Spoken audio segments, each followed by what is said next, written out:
السلام علیکم، welcome back to Urdu سفر۔ آج میں آپ کو پڑھانے جا رہی ہوں ہماری کتاب حصہ ہفتم سبق نمبر 20۔ نظم کا نام ہے بڑے ارادے۔ چلیں ہم اس کی ریڈنگ کر لیتے ہیں۔ آپ لوگ اپنی کتاب کھول لیجئے اور دیکھیے کہ اس نظم میں کیا لکھا ہوا ہے، کس بارے میں ہے یہ۔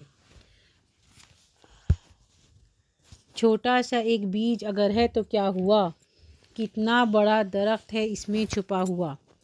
دھرتی میں ڈال دیتا ہے جب وقت پر کسان، پھر دیکھنے کی ہوتی ہے اس بیج کی اٹھان۔ سنسار جی رہا ہے اسی کام کاج سے، کتنوں کے پیٹ بھرتے ہیں اس کے اناج سے۔ چھوٹے سے تل میں آنکھ کے اتنی بڑائی ہے، دریا ہوں یا پہاڑ ہوں سب کی سمائی ہے۔ پھولوں کا اور چاند ستاروں کا رنگ روپ، دو آنکھیں دیکھتی ہیں ہزاروں کا رنگ روپ۔ پھیلا ہے سارے گھر میں اجالا چراغ ایک، گن کتنے ہیں دماغ میں اور ہے دماغ ایک۔ مل جل کے ایک پانی کا دریا بہاتی ہیں، بوندیں ہیں چھوٹی چھوٹی جو ساگر بناتی ہیں۔ یہ میز پر تمہاری جو چھوٹی سی ہے کتاب، چھوٹی سی اس کتاب میں لاکھوں کا ہے حساب۔ چھوٹا سا دل ہے اس میں امنگیں بڑی بڑی، دل اور بڑھ گیا کوئی مشکل جو آ پڑی۔ چھوٹی سی عمر میں جو ارادے رہے کڑے، دنیا میں تم بھی کام کرو گے بڑے بڑے۔ یہ لکھی ہے نجم آفندی نے، شاعر کا نام ہے نجم آفندی۔ اور اس کو میں آپ کو نثر میں سمجھا دیتی ہوں کہ بیج دیکھنے میں چھوٹا سا ہوتا ہے مگر اس میں سے بہت بڑا تناور درخت نکلتا ہے۔ اور کسان جو ہے وقت پہ دھرتی میں جو بیج ڈالتا ہے، بیج بوتا ہے زمین میں اور اس کی دیکھ بھال کرتا ہے، تو اس کی جو ہے بعد میں جو نشو و نما ہوتی ہے اور اس میں سے جو تناور درخت نکلتا ہے وہ ایک بہت اچھی بات ہوتی ہے، کیونکہ اس نے وقت پہ اپنا کام کیا ہوتا ہے اور سب لوگ اپنے کام میں لگے رہتے ہیں۔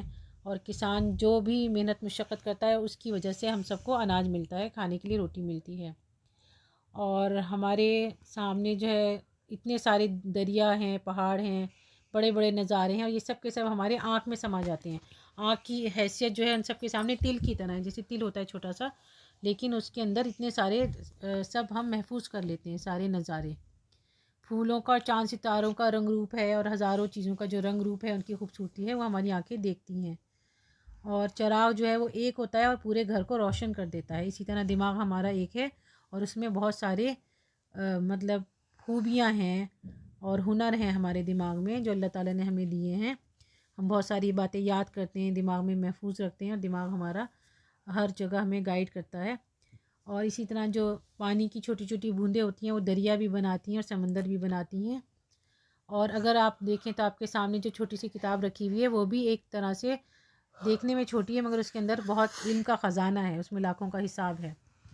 اور چھوٹا سا دل ہوتا ہے مگر امنگیں جو ہیں، ارادے بڑے بڑے ہوتے ہیں اس میں، اور ان کے آگے مشکلوں کی کوئی اہمیت نہیں رہتی، مشکلیں بے معنی ہوتی ہیں۔ اور یہی بات اس میں آخری شعر میں بتائی گئی ہے کہ چھوٹی سی عمر میں جو ارادے رہے کڑے، مطلب آپ کے اگر ارادے پکے ہوں، ارادے مضبوط ہوں تو آپ دنیا میں بھی نام روشن کریں گے اور بڑے بڑے کام کریں گے۔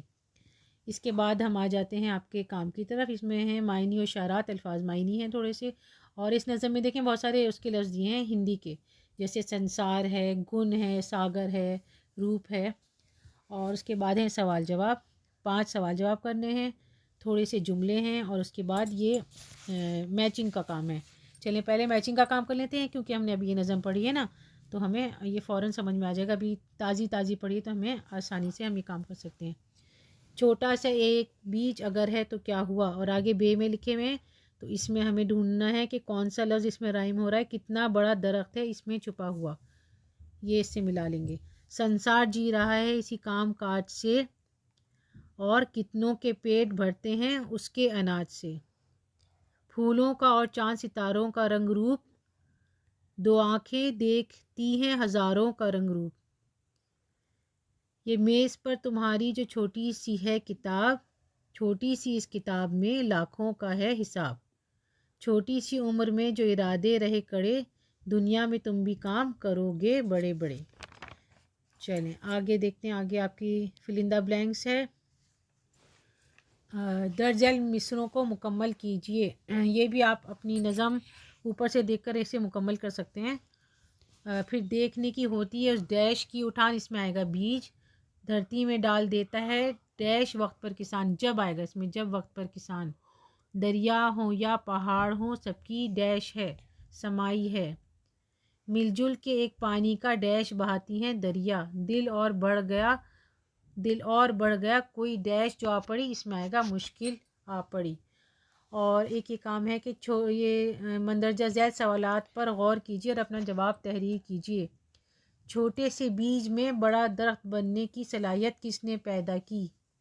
آگ کے چھوٹے سے تل میں دریا اور پہاڑ کی سمائی کی طاقت کس نے دی؟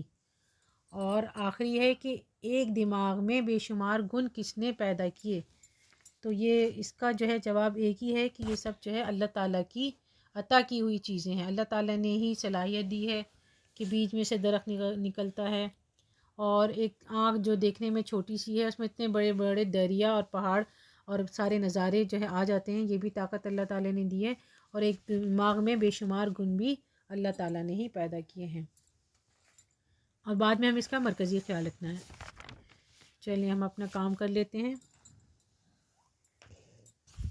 سبق نمبر 20 لکھیے، بڑے ارادے ہیڈنگ ڈالیں، الفاظ معنی، درخت پیڑ، دھرتی زمین، اٹھان یعنی پرورش اونچائی یا نشو و نما، سنسار دنیا جہان، اناج غلہ، روپ رنگ خوبصورتی، اجالا روشنی، گن عادت خوبی ہنر، ساگر سمندر، امنگ جوش ترنگ یا شوق۔ مشق میں سوال جواب لکھیں، چھوٹے سے بیج میں بڑا درخت کیسے چھپا رہتا ہے؟ چھوٹے سے بیج میں درخت چھپا رہتا ہے، اسی طرح چھوٹی عمر میں ہم پکے ارادے کرتے ہیں، وہ دنیا میں بڑی کامیابی دلاتے ہیں۔ سوال نمبر 2، بیج کی اٹھان کس طرح ہوتی ہے؟ جب کسان وقت پر زمین میں بیج بوتا ہے اور بعد میں اس کی دیکھ بھال کرتا ہے تو اس بیج کی اٹھان ہوتی ہے، تو اس طرح بیج کی اٹھان ہوتی ہے۔ سوال نمبر 3، لوگوں کا پیٹ کس چیز سے بھرتا ہے؟ کسان کھیتوں میں جو مشقت کرتا ہے اسی سے اناج حاصل ہوتا ہے، اور لوگوں کا پیٹ اسی اناج سے بھرتا ہے۔ سوال نمبر 4، ساگر کیسے بنتا ہے؟ ساگر کا مطلب ہے سمندر، تو جواب میں لکھا جائے گا ساگر جو بہت بڑا ہوتا ہے اس کو بھی چھوٹی چھوٹی بوندیں مل کر بڑا بناتی ہیں۔ سوال نمبر 5، چھوٹے سے دل میں بڑی بڑی امنگیں کیسے پیدا ہوتی ہیں؟ چھوٹے سے دل میں امنگیں بڑی بڑی اس طرح پیدا ہوتی ہیں کہ جو دل کو اچھا لگتا ہے اس کو حاصل کرنے کا مقصد بن جاتا ہے، پھر مشکل کی بھی پرواہ نہیں ہوتی۔ بچپن میں جو جوش ہوتا ہے وہ بڑے بڑے ارادے بن کر کامیابی دلاتا ہے، مطلب جو ہمارے اندر صلاحیتیں ہوتی ہیں، جو ہمارے ارادے ہوتے ہیں وہ ہمیں آگے کامیابی سے ہمکنار کرتے ہیں۔ اور اس نظم کا مرکزی خیال لکھنا ہے، یعنی main idea of the poem اس کا کیا ہے کہ اس میں شاعر نے کیا بتایا ہے۔ نظم بڑے ارادے نجم آفندی کی لکھی ہوئی ہے، اس کا مرکزی خیال یہ ہے کہ شاعر نے چھوٹی چیزوں کا تعلق بڑی چیزوں سے بتایا ہے، جیسے بیج اور درخت، چراغ اور روشنی، بوندیں اور سمندر، کتاب اور علم یا کتاب میں علم۔ اسی طرح چھوٹی عمر میں جو ارادے مضبوط ہوں وہ دنیا میں شاندار کامیابی کے ضامن ہوتے ہیں۔ چلیں آگے ہم اپنا تھوڑا سا وہ جملوں کا کام کر لیتے ہیں۔ بیج کا جملہ بنانا ہے، بیج کلونجی کے بیج میں ہر بیماری سے شفا ہے۔ درخت ہمارے گھر کے سامنے امرود کا درخت ہے۔ سنسار میں اچھے برے سب طرح کے لوگ ہیں۔ اناج غذا کا اہم ضروری جز ہے۔ گن لڑکیوں میں پڑھائی کے ساتھ اور بھی گن ہونے چاہیے۔ امنگ اسکول کا پہلا دن بچوں کے لیے امنگ بھرا ہوتا ہے، یعنی اس دن وہ بہت زیادہ ایکسائٹیڈ ہو کے اسکول جاتے ہیں۔ چلیں آگے یہ سارا آپ کا کام مکمل ہو گیا ہے، امید ہے آپ کو یہ نظم بہت اچھی طرح سمجھ میں آ گئی ہوگی۔ اگر آپ کو اردو مشکل لگتی ہے ڈونٹ وری، اردو سفر ہے نا، آپ کا کام ہے اردو سفر کو لائک شیئر سبسکرائب کرنا، ہمارا کام ہے آپ کو اگلا کام بتانا۔ اللہ حافظ۔